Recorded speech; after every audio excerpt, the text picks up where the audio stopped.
Once dubbed the poet laureate of American lowlife, Charles Bukowski's raw and uncompromising portrayals of the lives of people the world had not been kind to eventually brought him acclaim as a writer. For years he wrote about the mind-numbing drudgery of work, the fleeting pleasures of love and liquor, sleazy bars and the fickle highs of winds at the track in hundreds of short stories and poems. And for years he got one rejection slip after another. No one, it seemed, wanted to enter that world with him. It was a struggle to keep his poetic muse alive and his demon of alcohol in check. But it is this struggle that gives so much of his work its character, because the muse didn't always win. Welcome to Insane History. I'm Graeme Yorston, and today I'm exploring the life of one of my favourite writers, Charles Bukowski, from my perspective as a psychiatrist.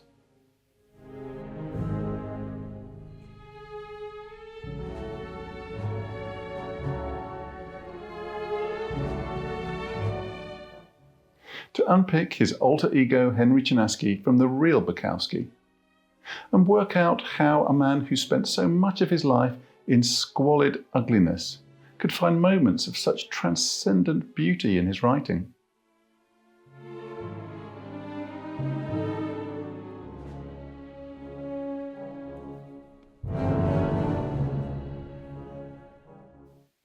But first, if you've never read anything by Bukowski, please switch off and read one of his books.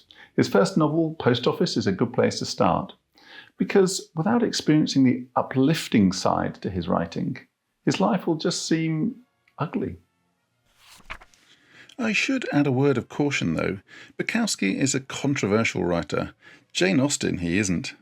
His fans, and I've been one of them for years, love his unflinching realism and ability to humanise people others would rather turn away from. But he also has his detractors, who accuse him of sexism and pretty much every other ism going. And yes, he is anti-establishment, he is challenging, and he can be very un-PC. But he's always authentic, and also very funny.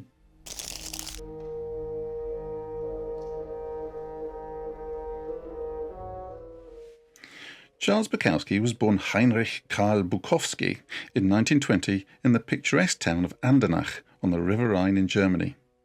His father, Henry, was an American of German descent who had served in the US Army of Occupation at the end of World War I and remained in Germany after the armistice. His mother, Katharina, was a seamstress, and although Bukowski often claimed to have been born out of wedlock, his parents married a month before his birth. His father worked as a building contractor and did well enough in the early days of the Weimar Republic, but the hyperinflation and economic stagnation that occurred as a result of war reparations made him pack up and move the family to the US in 1923. They initially stayed with relatives in Pasadena, but it was a warring family, as his father did not get on with his brothers, one of whom was a heavy drinker and the other ended up in an asylum. And they soon moved a few miles down the road to Los Angeles. The young Bukowski had a strong German accent, and his mother dressed him in German-style clothes, which made him stand out as different, and resulted in him being bullied, leaving him shy and socially withdrawn. Henry Sr. drove a delivery cart and later truck for LA Creamery, but was often out of work, and with his mother standing helplessly by, his father would take out his anger by beating his son with a razor strop 3 times a week from the ages of 6 to 11. Until he was no longer afraid and asked him, "Is that all you've got?" But just when he hit his teenage years and started high school, he developed a severe case of acne, which led to him missing 6 months of school as he underwent painful treatments. All of the biographies talk about Bukowski having acne vulgaris, or common acne, but his case was extreme and left him scarred for the rest of his life. He had multiple large cysts which coalesced. They were on his face, on his neck, on his back, even in his mouth, the size of small apples. And this was in the pre-antibiotic era. Only in the late 1930s did antibacterial sulfur drugs become available. So his treatments consisted of surgical lancing with an electric needle and drainage of the pus-filled cysts and sitting under an ultraviolet mercury vapour lamp. Painful, time-consuming, and not especially effective. His father was ashamed of the way he looked and told him so. But Hank, being Hank, managed to find some consolation by borrowing his father's binoculars when his parents were out of the house to spy on his female neighbours, hoping for a glimpse of flesh to fuel his adolescent fantasies. Or was that just a story? My introduction to the world of Bukowski came from seeing the controversial Flemish-Belgian film Crazy Love, which portrays the agony, both physical and mental, of his disfiguring skin condition that made him feel no one, and especially no girl, would ever want to look at him. The other consolation he discovered around this time was alcohol. He credited one of his friends, the son of an alcoholic surgeon, with showing him a way of making life slightly, ever so slightly, more tolerable. It was a coping strategy that stayed with him for the rest of his life, and there's barely a page in his novels and stories that doesn't have him utilising this strategy for good or ill. Mostly ill, it has to be said. At the same time, he began his relationship with literature by going to his local library and writing his first short stories. When Bukowski was 16, his father lost his job, but he still pretended to go out to work every day. His son knew what was going on, of course, and later said it made him just want to be honest. And whatever else is said about his writing, it is always that, honest, no sugarcoating, no pretences, telling it as it is. After graduating from high school in 1939 with a C average, he enrolled in Los Angeles City College, taking courses in art, journalism and literature. But it didn't start too well, and he was soon on academic probation. In 1940, he had his first publication, a letter to the editor of the college paper, in praise of the streetcar, which I think already shows his easy conversational style and sense of humour. But his father was not impressed, and after reading his son's stories, he launched his manuscripts and possessions onto the front lawn and threw him out of the house.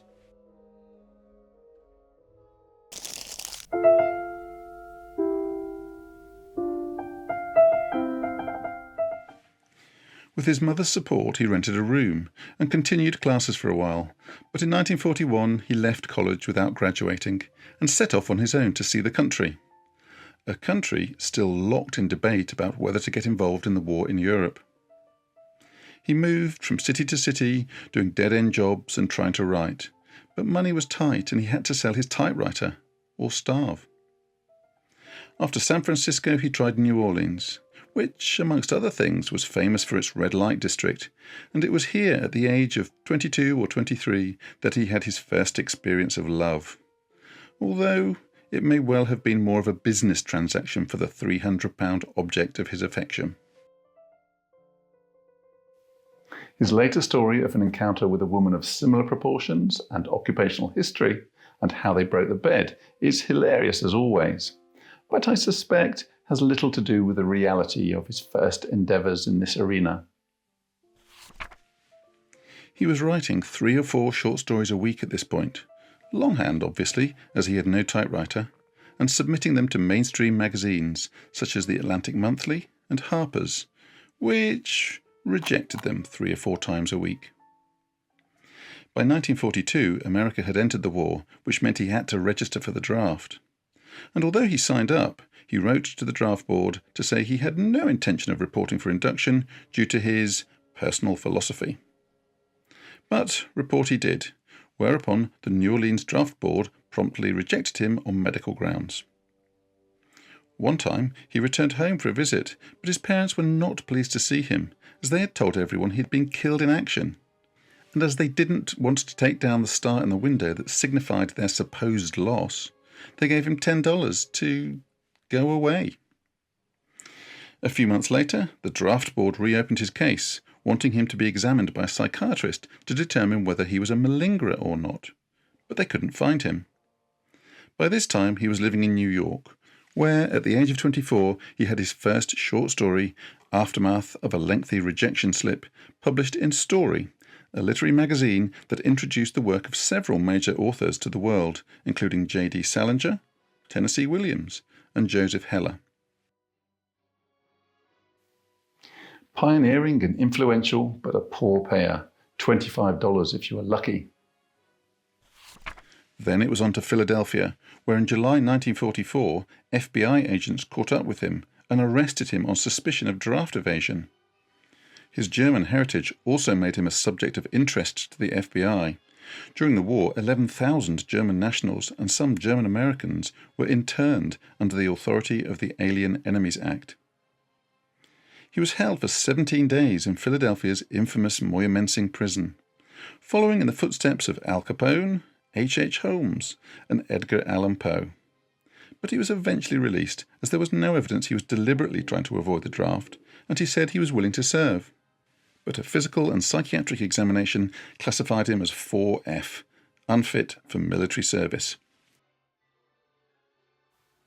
His account of a cursory examination by a psychiatrist, who looked through some of his manuscripts and then informed him that he would not have to go to war, but then promptly invited him to a literary party, is, again, I suspect, slightly embellished. So he was able to carry on writing and getting turned down.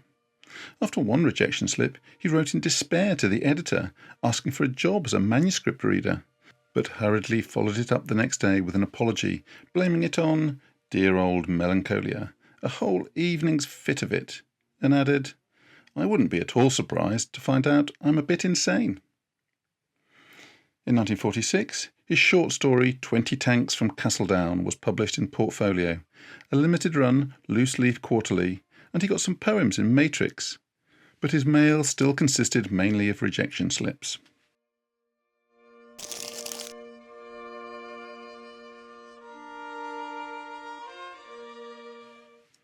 In 1947, he returned to Los Angeles, and apart from the odd excursion to do readings, he lived there for the rest of his life. He continued to churn out stories and poetry prolifically, but with very little success, and the editor of Story, Whit Burnett, suggested he try his hand at a novel. "Someday, maybe," he said, "and it'll be about the low-class working man, about factories and cities and courage and ugliness and drunkenness. But right now, it's too soon, as the world has had little Charles pretty much by the balls of late, and there isn't much writer left." And he certainly had his struggles at this time, the first of many arrests by the LAPD for public drunkenness, and the first of many nights in the cells to sober up. In a letter written to Burnett in 1948, he said, "I'm not writing much anymore, and I'm having a hard time getting along, as always." But he was writing, just not getting published. A Kind, Understanding Face is from this period, and remained unpublished until 2015. As he often did, Bukowski added some of his quirky little drawings, perhaps hoping they would make his work stand out more with editors. They didn't. But his life was about to change at this point, when he met the great, doomed love of his life, Jane Cooney, at a bar on Alvarado Street. They lived together on and off for the next 7 years, but very little is known about her, other than that she was a divorced doctor's daughter 10 years his senior. There aren't even any pictures of her besides her high school photo, aged 17. But she appears as Betty in Post Office, Laura in Factotum, and Faye Dunaway's character Wanda in the film Barfly was based largely on Jane. It was never a glamorous relationship. They were both drinking heavily, and in 1950 they were evicted from the Aragon apartments for excessive drinking, fighting and foul language, and disturbing other tenants. He later claimed that his continuing lack of success at breaking into the literary world made him disillusioned with writing, and that he abandoned it for almost a decade, drowning his sorrows in a 10-year drunk. But whilst he certainly drank a lot, he never stopped writing. In a letter to a friend about his latest rejections, he said, They do not think my stuff is poetry. I know what they mean. The idea is there, but I can't break through the skin. I can't work the dials. I'm not interested in poetry. I don't know what interests me. But he needed to live, and in 1952 he took a job as a fill-in letter carrier with the US Mail. It is this job that he captures so memorably in his novel Post Office, which has one of my favourite first lines. It began as a mistake. But mistake or not, the real-life Bukowski stuck at the job despite having to put up with small-minded supervisors who were always telling him off and dehumanising systems of working that seemed closer to the Dickensian workhouses of the 1850s than to the 1950s economic miracle. But there was the racetrack and his trusty old friend the bottle to keep him going. When every horse is ready, they're off. Past the grooms, the crowd as the thoroughbreds near the finish line. Until, in 1954, he began vomiting blood and was rushed into the charity ward of LA County Hospital. He was told it was a stomach ulcer and it would be bad if he didn't have a transfusion. And, as he didn't have any blood credits, it was going to be bad. Fortunately, his father had donated blood in the past, so he eventually got his transfusion. But for a while he genuinely thought he was not going to make it. His parents visited, bringing Jane along, and they mistook her alcoholic's potbelly for a pregnancy. But rather than hugs and kisses and a happy family reunion, they argued, and Hank threatened to punch his father out. The doctors told him he needed an operation. He told them he had no money. If you drink, it'll kill you, they said. Thanks for the advice, he said, on his way to the nearest bar. His brush with death didn't do much to improve his dim view of doctors, nor did it make him cut down on his drinking. But it did make him realise that if he really wanted to be a writer, he would have to write. So he resigned from his job at the post office and began writing more poetry. But he had to eat, and 3 months later he went cap in hand and asked for his old job back. He was having such little success in getting anything accepted, he even tried telling editors that he would end it all if they didn't publish his work. They still didn't. So when Barbara Fry, the editor of Harlequin magazine, advertised she was looking for new writers, Bukowski sent a bundle off to her in Texas, but without any great expectations. When she wrote back saying she loved them and considered him the greatest poet since William Blake, he couldn't believe his luck. Their correspondence quickly moved from business to something more personal, and one time she wrote about how she was worried she would never get married as she had a physical deformity in her neck. So, feeling sorry for her, Hank dashed off a letter saying she shouldn't worry about finding a husband, as she seemed a nice girl, and in fact, he would be happy to marry her himself. He didn't think anything more of it until she wrote back to say she accepted and was quitting her job in Texas and catching a bus to Los Angeles. He hadn't even seen a photograph of her, but they were duly married in October 1955 in a quickie Las Vegas ceremony, and so began married life. He always referred to her as the millionairess, as she came from a wealthy ranch-owning family. But she made it clear she did not want to draw on her family's money, and they would have to pay their way. However, she wasn't content to live in a grubby apartment building, so they moved to a nice little house in Echo Park, and she encouraged him to start thinking about a career. At the time, he was working as a shipping clerk for an art supplies company, and as he dabbled a little at drawing, she persuaded him to enroll back at Los Angeles City College for classes in commercial art. He stuck at it for a semester, but then dropped out. Barbara began to express her disappointment in his lack of drive, and he began to get irritated by her. She's a cold, vindictive, unkind snob bitch, he thought. He's unfriendly and plain rude, thought her family. On Christmas Eve, 1956, his mother died. She was in a nursing home dying of cancer, and he visited her a few times, but she would get upset, so his father didn't tell him the end was near, and he only found out when he tried to visit the day after she was gone. He never spoke about his feelings for his mother, either to his friends or in his writing, perhaps because it was too painful.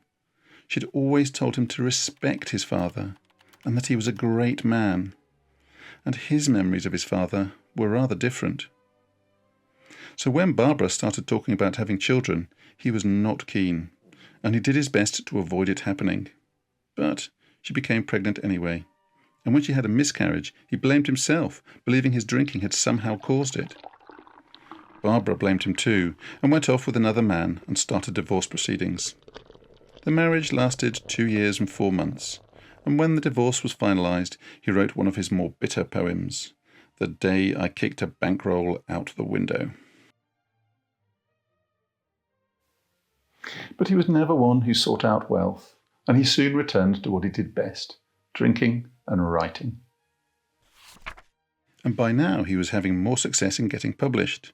In Gallows, a small poetry magazine that lasted for 2 issues, and Nomad, an avant-garde literary magazine which printed his well-known manifesto.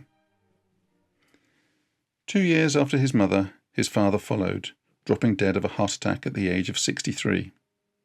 He may have had conflicted emotions when his mother died, but he was positively jubilant when his father went. After the funeral, he let people take whatever they liked from the house. He wanted nothing. He told people he had inherited little, and what there was, he frittered away on booze and horses. But in reality, he was left with $15,000, which he carefully put away. It was a lot more than the $47 he had made from 20 years of writing.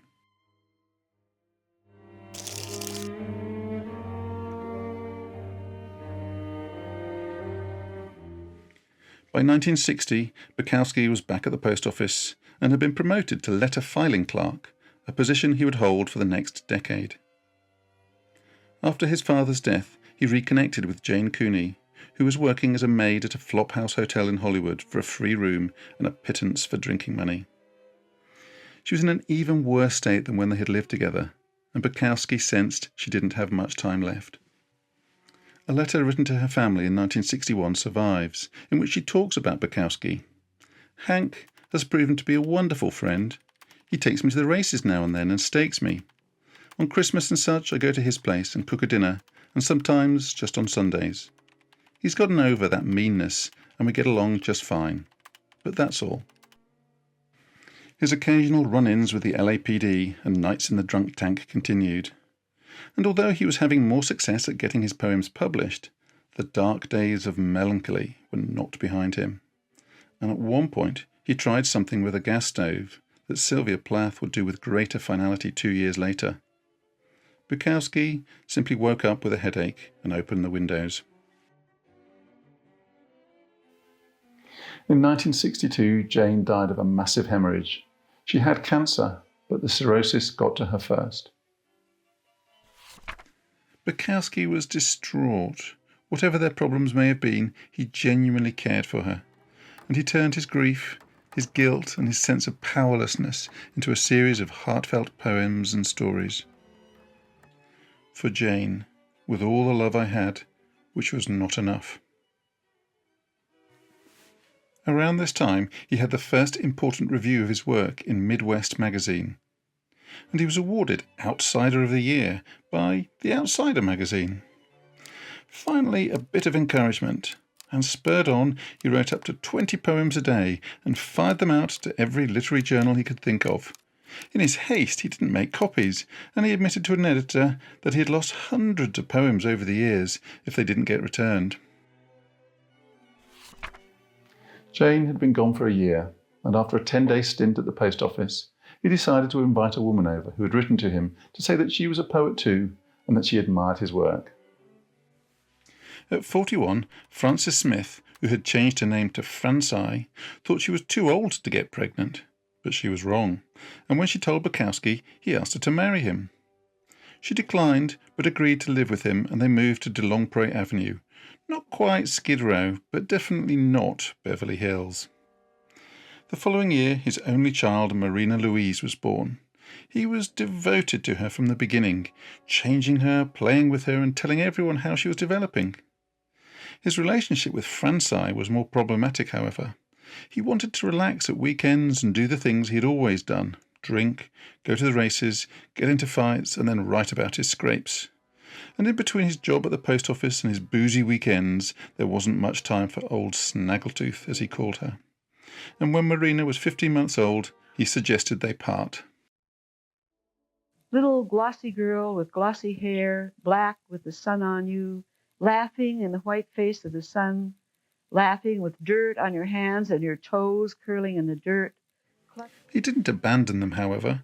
He was always regular with his child support payments, and he remained involved as a father as Marina grew, picking her up from school, going to school events, having her come and stay for weekends, and going to her wedding. Normal, fatherly things, and Marina loved her unconventional old dad too. He continued living at De Longpre Avenue for the next 9 years, sitting in his shorts by the window, watching people go by as he wrote. Later, when it was scheduled for demolition, it was saved at the last moment and renamed Bukowski Court in his honour, and it remains a place of pilgrimage for his fans. In 1966, he had an operation on his hemorrhoids at the Queen of Angels Hospital in East Hollywood, and was told his liver was in a bad shape and he would have to stop drinking. He didn't. Around the same time, he met John Martin, a small businessman who had established a successful office supply company. He was also a collector of D.H. Lawrence first editions, and he sold them to Santa Barbara University for $50,000 to launch Black Sparrow Press, dedicated to publishing underground and avant-garde writers, and he suggested Bukowski try his hand at a novel.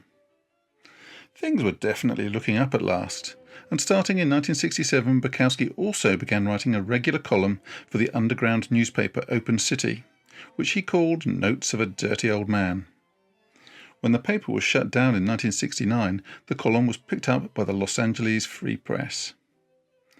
The anarchic, anti-establishment tone of his column did not go unnoticed. The FBI compiled a 100-page dossier on his activities.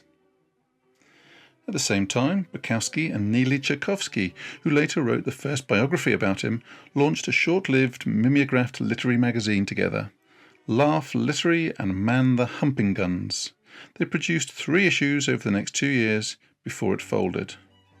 All this while he was still working for the US Postal Service.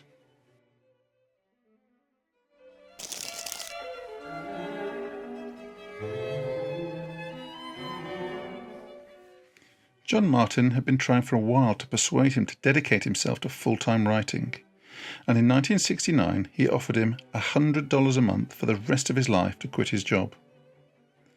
"I have one of 2 choices," he explained in a letter to a friend: "stay in the post office and go crazy, or play at writer and starve. I have decided to starve."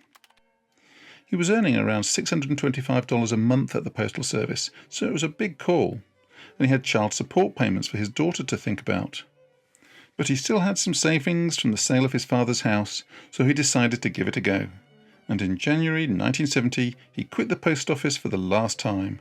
He was 49 years old. A month later, he finished his novel, Post Office, and much to Martin's surprise, it sold well, especially in Europe. He thought Bukowski would never appeal to a mainstream audience, but he happily ploughed the profits back into the company, and Bukowski loyally stuck with Black Sparrow, which published almost all of his major works. In 1970, he met sculptor and poet Linda King, 20 years his junior. At first, she wasn't the slightest bit attracted to the old troll Bukowski, a grizzled 240 pounds who coughed up blood every morning. But she asked him to sit for a sculpture, and little by little she fell for his sense of humour, and he fell in love with her. He admitted that in spite of everything he had said in his books, he was actually very inexperienced with women, and she decided he needed her help to learn a few new tricks. After their first unsuccessful attempts, she made him stop the Valium tablets he was using to help him sleep and lose 80 pounds. Things improved, and they were like a couple of teenagers. But it was a tempestuous relationship. She was flirty, he was insanely jealous, and they split up and got back together so many times they lost count. It was too intense, and one of the final straws was when he punched her in the face and broke her nose.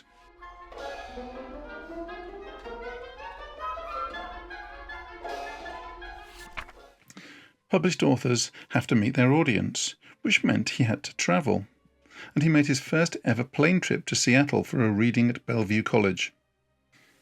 This is one of his early ones, quite sedate. But his readings soon developed a reputation for being rowdy, drunken affairs, heckling crowds, doing battle with the angry poet. And from the recordings you do get a sense of just how much he was acting out the part that was expected of him. And by all accounts, they would quite often end up with someone giving him their phone number, or with a tawdry coupling in a back room. Don't push me around, baby. I'll deck... Never mind. One more beer. I'll take you all. He was very much a celebrity now, and women seemed to like him. Poetry groupies and girls flying over from Europe would appear on his doorstep just to meet him. In 1976, at a reading in West LA, he met Linda Bailey, a one-time hippie, health food restaurant owner, and devotee of Meher Baba, an Indian guru who advocated celibacy. On paper, the kind of person you'd expect him to hate, but it was Linda who would become his second wife, but not yet. He still had some fooling around to do, but it was Linda who was around between times, looking after him, fussing over him, and he started to like it and feel he needed to be a bit kinder to her.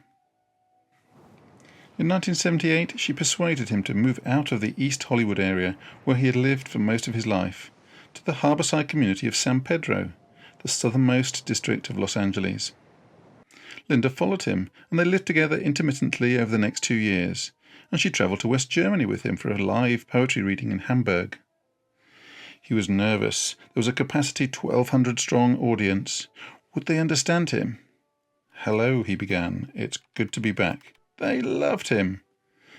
While he was there, he visited Andernach and met his 90-year-old great-uncle Heinrich, who showed him all the photos his mother had sent him from America. It looked like he had a happy childhood. He was reduced to tears.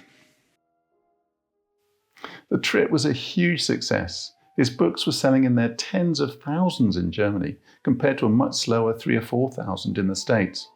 And the royalty checks were starting to get a bit more interesting. He followed it up with a trip to France later in the year, where his appearance on a chat show caused a scandal. He was drunk, insulted the host, asked to see more of a female guest's legs, and then walked out. "Outrageous," said the establishment. "A breath of fresh air," said the younger generation, and his books sold out in days.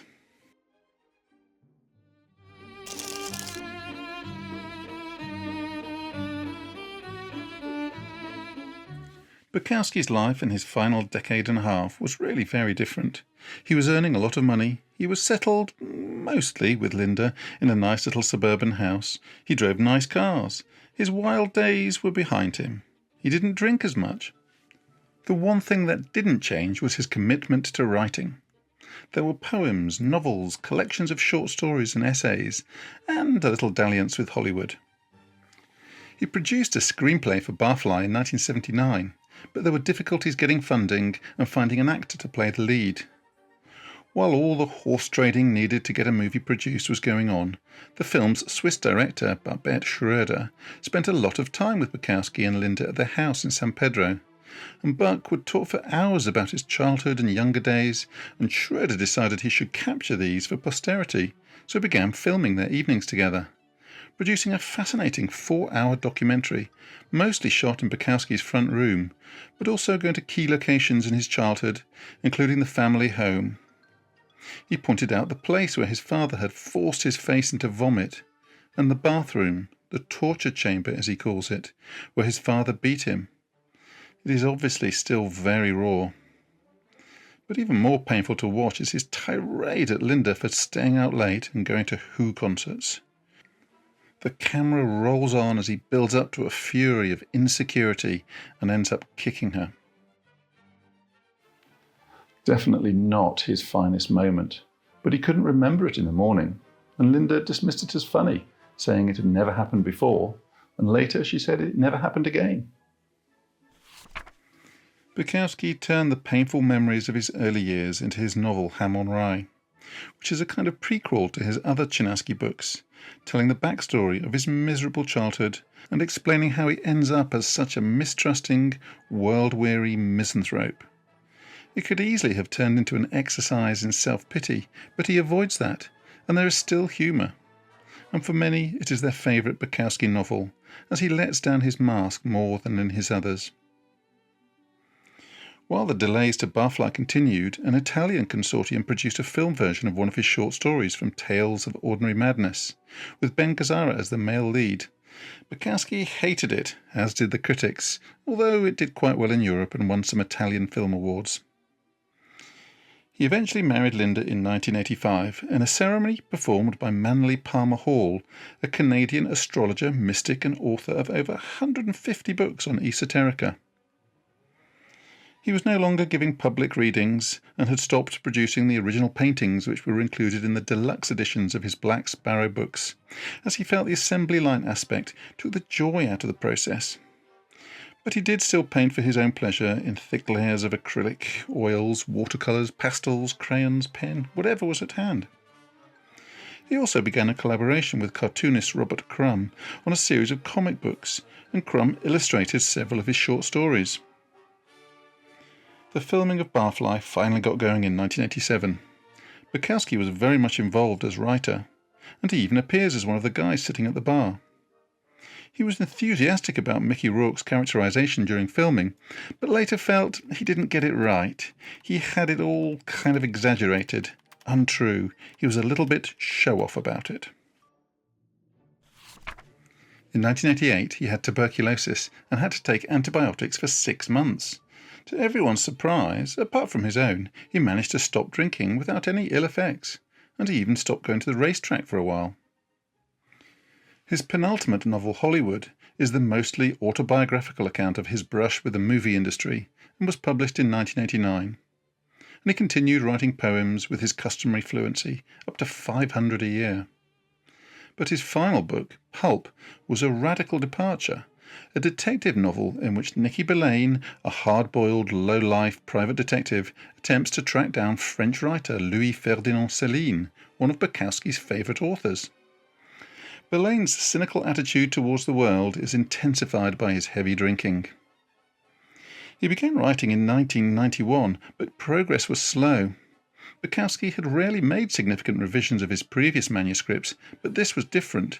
The plot had to hang together, and he was unhappy with what he had and did several major rewrites. But in 1993 he was diagnosed with leukemia. 2 months in hospital for chemotherapy got him into remission, but he was weak. He didn't drink, he gave up smoking, and even tried meditation and some of Linda's New Age remedies. His poetry from this time has a resigned, contemplative feel. He knew what was coming.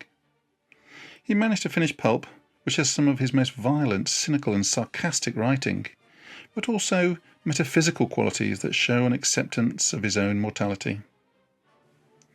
In the autumn, the leukemia returned, and he had a series of infections which were harder and harder to fight off, and in March 1994 he finally succumbed. He was 73. The funeral rites were conducted by Buddhist monks that nobody understood, giving the ceremony a surreal quality which many felt was the perfect send-off. He is interred at Green Hills Memorial Park in Rancho Palos Verdes. His gravestone reads, "Don't try," a phrase from one of his poems which he explained in a letter. Somebody asked me, "What do you do? How do you write, create?" "You don't," I told them. "You don't try. That's very important, not to try. Either for Cadillacs, creation, or immortality. You wait. And if nothing happens, you wait some more. It's like a bug high on the wall. You wait for it to come to you. When it gets close enough, you reach out, slap it and kill it. Or, if you like its looks, you make a pet out of it."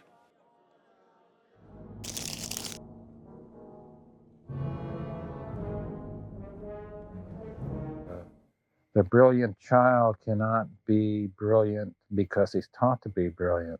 You see, he must be the counterpart of all these forces that are telling him what to do. Bukowski's work has always been controversial, especially for the way he talks about women.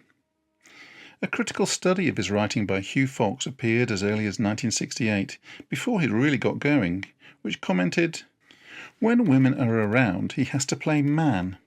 In a way, it's the same kind of pose he plays at in his poetry. Whenever my wife Lucia would come with me to visit him, he'd play the man role. But one night she couldn't come. I got to Buck's place and found a whole different guy, easy to get along with, relaxed, accessible."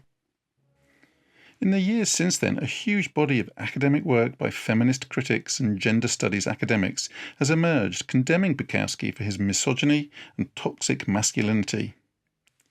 But it seems to me that his fiercest accusers choose to latch on to certain phrases or pick out particular stories to support their claims, rather than trying to appraise his work as a whole. And although there is no shortage of content that can come across as degrading to women, there are just as many, if not more, degrading portrayals of himself, as well as much that is respectful, loving and uplifting. And I wonder if they have missed the point, that Bukowski is just talking about what life was like for him and the people he mixed with in the sleazy bars of East Hollywood, far away from the grand architecture and manicured lawns of the universities. Some of the more recent gender studies analyses seem to take a more balanced approach to his work, however, and it has been suggested that his hard-drinking, angry male characters are actually his way of showing the consequences for the next generation of growing up in a toxic, abusive family. I think there is something in this. Bukowski was traumatised by his childhood, and just when the beatings stopped and things could have got better, fate dictated that his face would be made repugnant by the pustules of acne. I think the two combined to create a sense of alienation from the world and made him adopt a tough man persona, mistrustful of everyone and everything and wary of showing his true feelings. I also wonder if the misogyny is displaced anger towards his mother, who he felt always sided with his father. And his one-man crusade against the American dream, his contempt for the increasing Disneyfication of the world, is perhaps just his anger at being left out of the happy ever-after endings. Don't get me wrong, I'm not trying to excuse the violence that occasionally erupted with the fuel of alcohol, just to understand it. And ultimately, whether you like his work or feel it should be consigned to a bonfire is a personal thing. And personally, as you can see from the shelf, I think he's a great writer who was brave enough to focus on a side of life that few others dared to go near.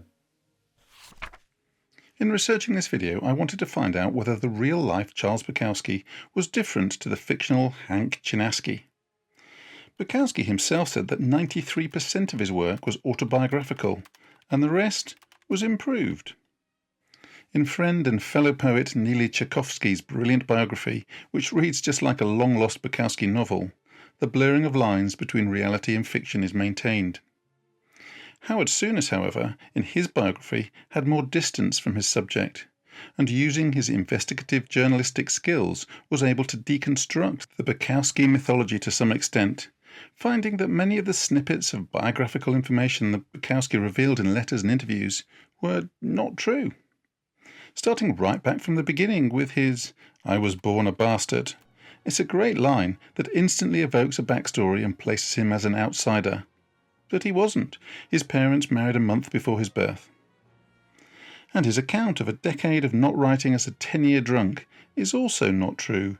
He was writing throughout, just not having much success.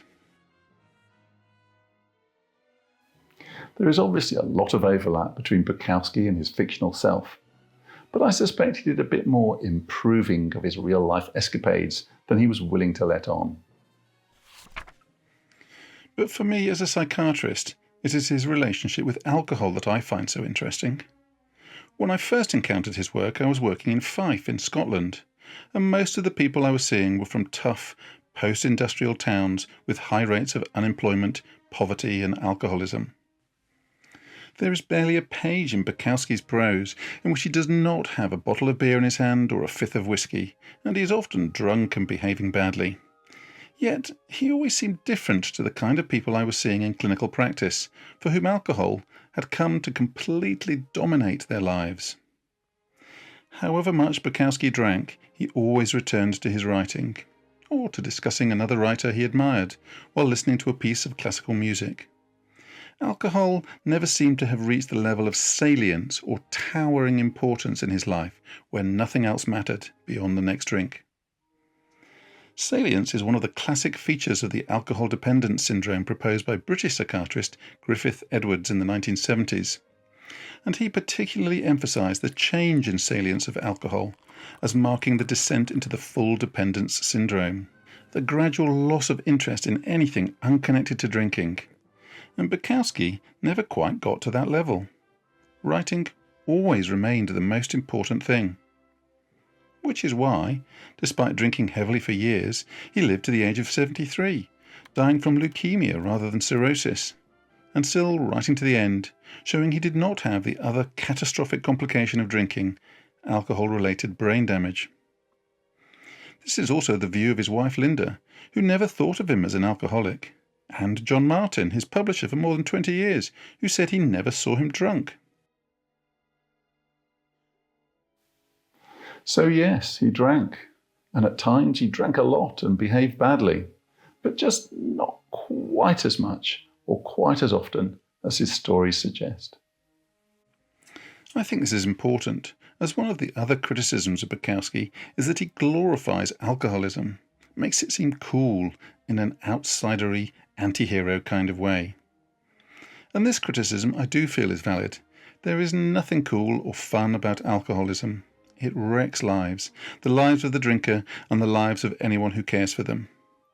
Bukowski saw this in his relationship with Jane Cooney, and perhaps this helped him ever going the same way. Of course, Bukowski is not the only writer to have had an unhealthy relationship with alcohol. Edgar Allan Poe, F. Scott Fitzgerald, Ernest Hemingway, John Steinbeck, Tennessee Williams, William Faulkner, Jack Kerouac, and those are just the Americans. It will probably be quicker to compile a list of writers who did not have a drink problem. So it will be easy to conclude that drinking and writing are inextricably linked, and that writers can't write if they're sober. But I don't agree with this. For some, trauma is the driver of their need to write, and trauma often leads to attempts to blot out memories with whatever chemical is at hand. For Bukowski, it was alcohol, and the internal brain chemical of dopamine from a win at the races. Drinking didn't help him write, but it did give him some interesting stories to write about. And when he had to stop drinking because he was ill, he was still able to write just fine. So why do I love Bukowski so much? I think it's because he reminds us that however bleak, sordid or painful our lives may be, there are always moments of beauty, if only we look carefully enough.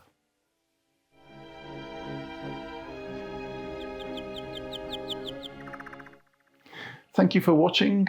Bukowski can be a very polarizing writer. Are you a fan or a hater? Please let me know. I'd love to hear your views. And if you're new to the channel, please subscribe and click for notifications to be kept up to date with the latest videos. There are some great ones coming up. But apart from that, I'll say goodbye for now, and I hope to see you again soon. Goodbye.